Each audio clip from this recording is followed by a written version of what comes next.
She is the worst offensive player. She's not very offensive competent, bro. Caitlin Clark laughing at Angel Reese's missed layup. Generational meme. To lose again. Here it is. Here's the video. She can rebound everything, but bro. Angel Reese, possibly the greatest basketball player in the history of America. Oh, wow. Look at those moves.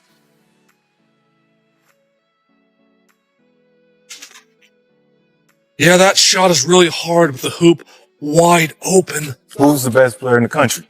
I feel like I'm the best player in the country. WNBA draft. The Indiana Fever select Caitlin Clark, University of Iowa. Angel Reese stood in the middle of the paint, arms out, mouth wide open, screaming at her own teammate to clear out and give her room to work. That is the image circulating everywhere right now, and it could not have picked a worse moment to go viral. Minutes after demanding that kind of space for herself with nobody within 3 feet of her. Reese caught the ball on a wide open look at the rim and missed it. She hit a key three. I'm thinking to myself, okay, ATL is going to actually win this game. And then we get down to the end of regulation, you guys. And I'm like, okay, Ron Howard, open three. She's going to hit it. No, she does not. Angel, you got it. Put back layup, game winner. No. And then Nas again caught it, put it up. No. I'm just like, oh my God, like, are we serious? How does that happen? And all of you guys, baby, my girl Angel, all right, back up off her, okay? Like, back up off of Angel. We know that she missed that layup. We get it. The Atlanta Dream lost that game to the Indiana Fever in overtime, and by the time the final buzzer sounded, a lot of people watching were asking the same question. If she needed that much room just to get a shot off, what happened when the room was actually given to her? The Dream have the ball for the last shot, game's tied, and Angel Reese has a bunny layup basically by herself, uncontested, and she cannot make that layup. She had 14 rebounds yesterday, 5 of them offensive. I'm not sure how many were off her own misses because I was at camp and got home for the end of regulation and then overtime. But her missing that layup, you just knew. And she looked kind of crestfallen, and she should be because you ought to be able to make a damn layup. That moment has turned into the center of a bigger conversation about who Angel Reese actually is inside that Atlanta locker room right now. Is she the vocal, demanding leader she wants to be seen as? Or is she a player whose volume on the floor has started to outpace her production once the ball comes back to her? After this game, that question is not going away quietly. And if your best player for Atlanta can make a layup, I wouldn't have this gleeful smile that I have on my face right now. It's a layup. You're 1 foot away. Make it, please. You have a fast break layup by yourself early in the game. How you shoot fast break layups at 50? Fast break layups by yourself at 50%. I don't know. I can't explain it. But Caitlin Clark, 26 points today. This is not a small footnote buried in the box score. This might be the biggest storyline coming out of the entire Fever versus Dream rivalry this season. And it has almost nothing to do with Caitlin Clark's shooting or Indiana's depth. It is about whether Angel Reese's own teammates have quietly reached a breaking point with her. Reports and reactions out of Atlanta have painted a picture of a team that is tired, not necessarily of losing games, but of feeling like they are constantly rearranging themselves around one player who does not always deliver once the ball lands back in her hands. That kind of frustration does not build overnight. It builds one possession at a time, one missed bunny at a time, until it eventually spills out in front of cameras for everyone watching at home to see. Angel Reese, in particular, her energy shifted. I thought when she got some of those easy baskets to go in the paint. Let's go back to Angel really quickly, though, because she was part of the catalyst that you saw to be able to change things around. It's in there. Like, sometimes the basket is too open. I can't believe we had to listen to that garbage the entire halftime, the entire broadcast of the game while she is blowing the easiest first grade 1-inch layups you'd ever see. And Caitlin Clark is out there hitting logo bombs in her face, dropping 26 and 9 for 12 straight games. Instead of saying she's playing at an MVP level, they're out here glazing Angel Reese just like her fans do on social media. Caitlin Clark gets no love, not considered in the MVP conversation, will be the only player in WNBA history to be top 3 in points and number 1 in assists. And they're sitting here glazing Angel Reese. It's all about Olivia Miles and Paige Beckers, which her team's winning. She's breaking all the records. Here is the part that stings the most for Atlanta fans watching this unfold. Watch the sequence closely, and it plays out almost like a joke that writes itself. Reese screams for a teammate to move out of her way. The teammate moves. She gets the ball in that open space, exactly the setup she asked for, and instead of taking a controlled shot or making a smart, simple pass, she puts the ball up into a spot where absolutely nobody on the floor could do anything productive with it. Not a teammate under the rim, not a rebounder crashing in from the weak side, nobody at all. The possession simply dies right there.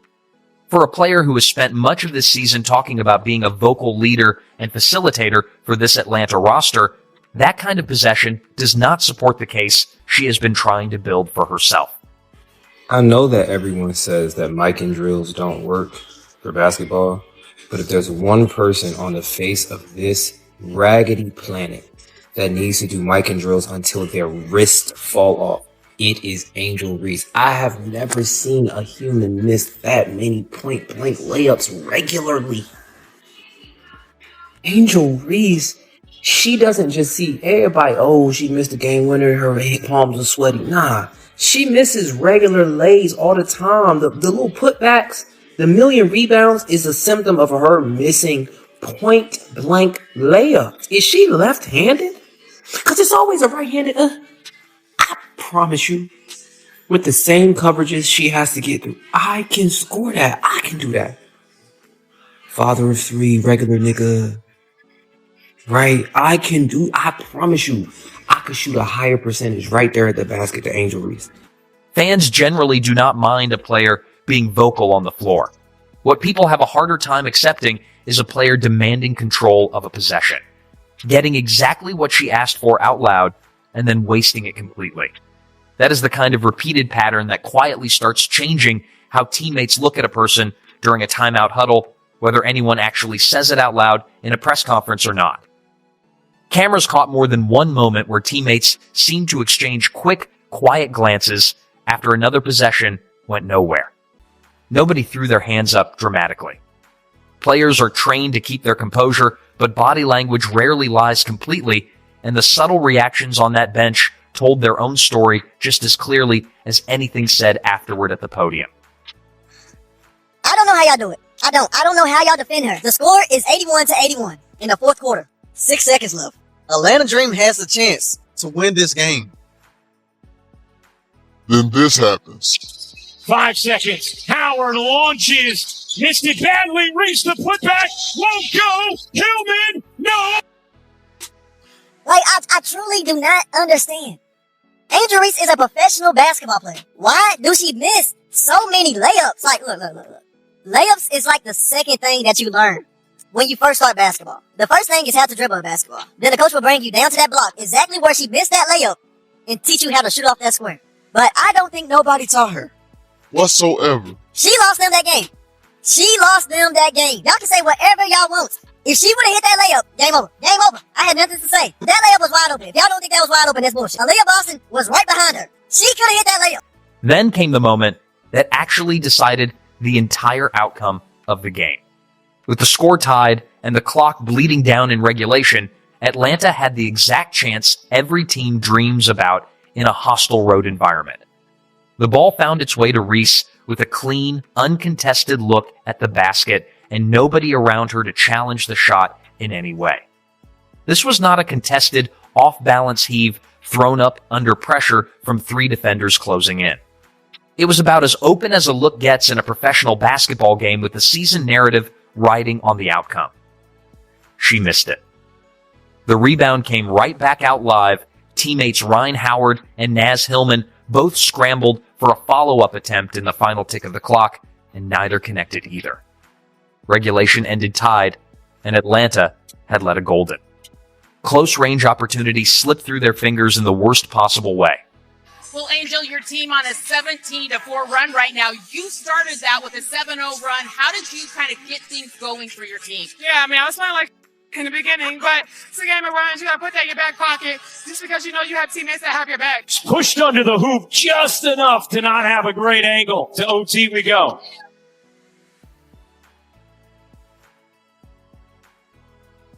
The frustration on her own face afterward said everything that words did not need to say. She stood there for a second, eyes closed, clearly replaying the shot in her own head, and clearly not happy with what she saw. Missing a shot like that in front of a packed arena.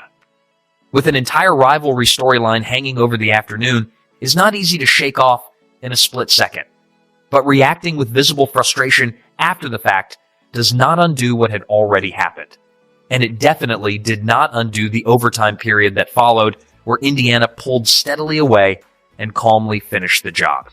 Absolute worst part about her missing this shot for the game, it's not necessarily that she missed it, it's the reaction to it. After she missed, this Caitlin Clark walking past laughing, bro. And y'all know how these two fan bases are, so they are loving this picture right here.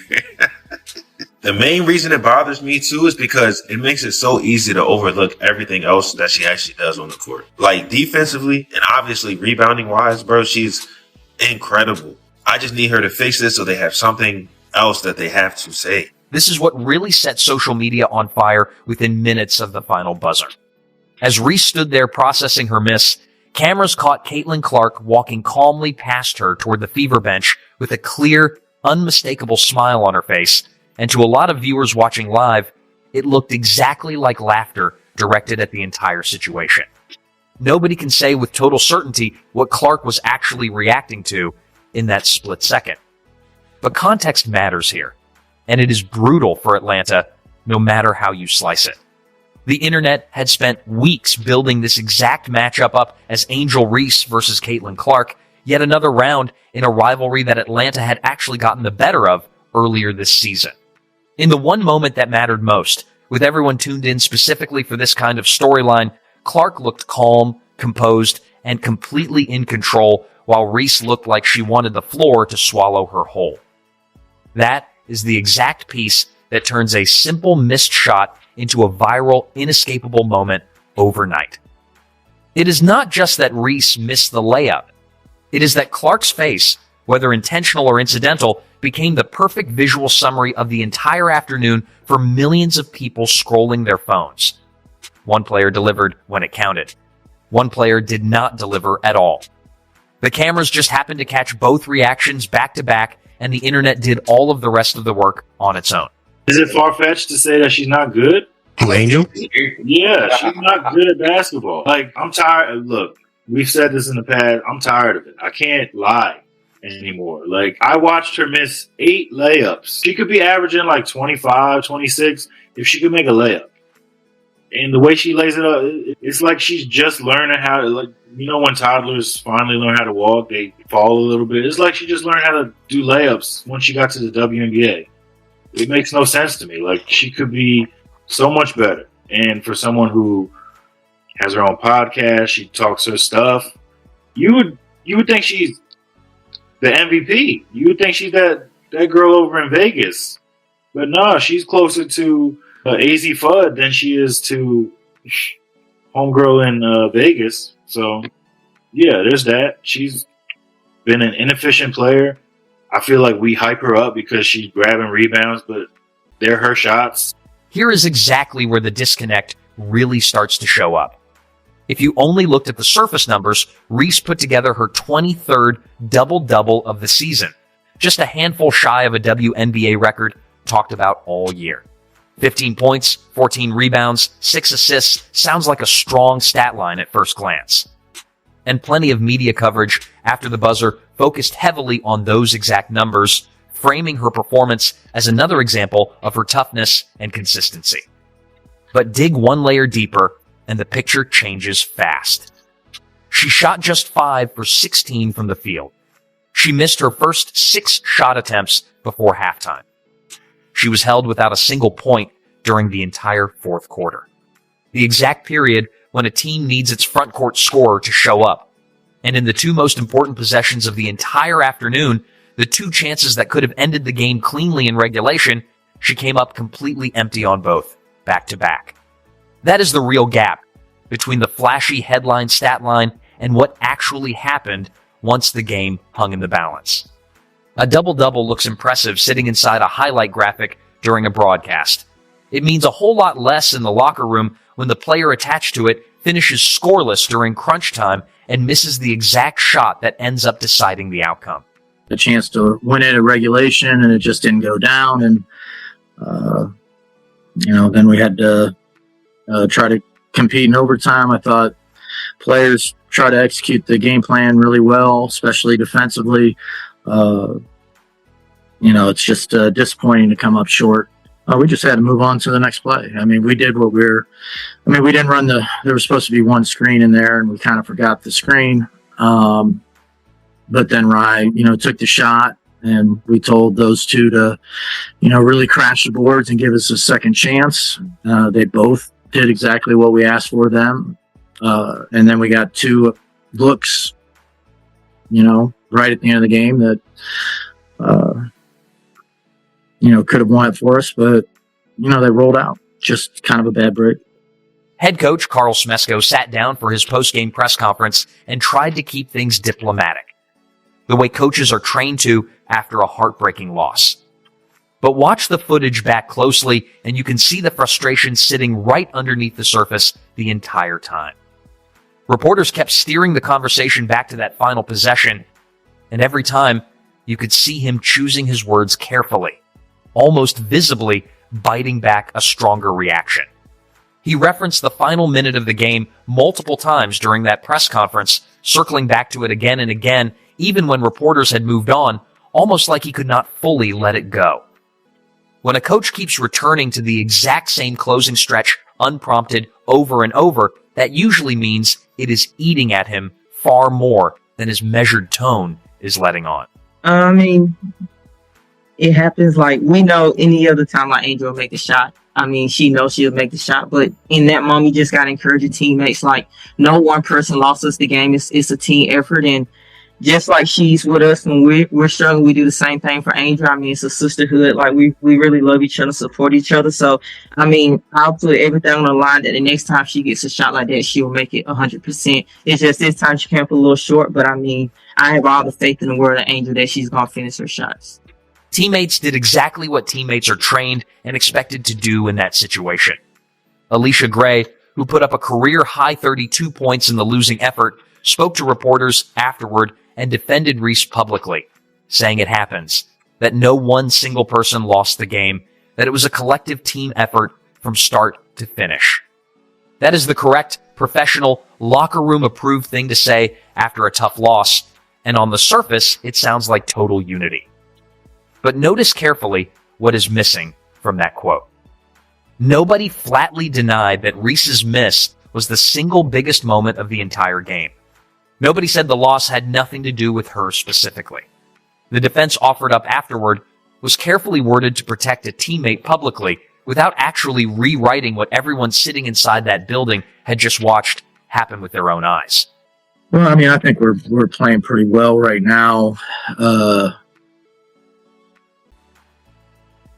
I think we have a lot of players playing well, and I think we feel pretty good about the direction of the team. Now, road trips are tough, and I mean, the first thing we got to do is, go to Vegas and be ready for them. But, I feel good about our team. We'll have to take a day tomorrow and really kind of rest up because obviously a lot of people played some really heavy minutes. So tomorrow's probably just a film session. And then we're going to have to get ready to give the same kind of effort if we're going to beat Vegas as we gave for most of today. This is where the bigger picture starts to take shape once you step back from any single game. Reese has been fairly open all season about wanting to be viewed as a genuine vocal leader on this roster, someone who talks constantly, directs traffic, and holds teammates accountable in real time. There is nothing wrong with that instinct on its own. Plenty of great players around the league are loud and demanding of their teammates during high-pressure games. The issue becomes a real problem when the results do not consistently back up the volume. She has openly admitted to playing poorly in stretches this season, even saying at halftime of this very game that she felt she had started rough and needed to fix things quickly. Fans, and reportedly some voices inside the locker room itself, have started connecting the dots between a player who commands space constantly on the floor and a player who does not always convert once that space is handed to her. That specific combination is exactly the kind of thing that quietly erodes trust inside a team over the course of a long season. It is one thing to be demanding of your teammates when you are consistently delivering results that clearly justify that demanding tone. It is a completely different thing when the demanding continues at the same volume, but the finishing does not reliably follow, game after game, especially in the exact moments that end up deciding whether the team wins or loses. Atlanta had actually beaten Indiana comfortably in their earlier meeting this season, with Reese playing a genuinely strong, efficient role in that win.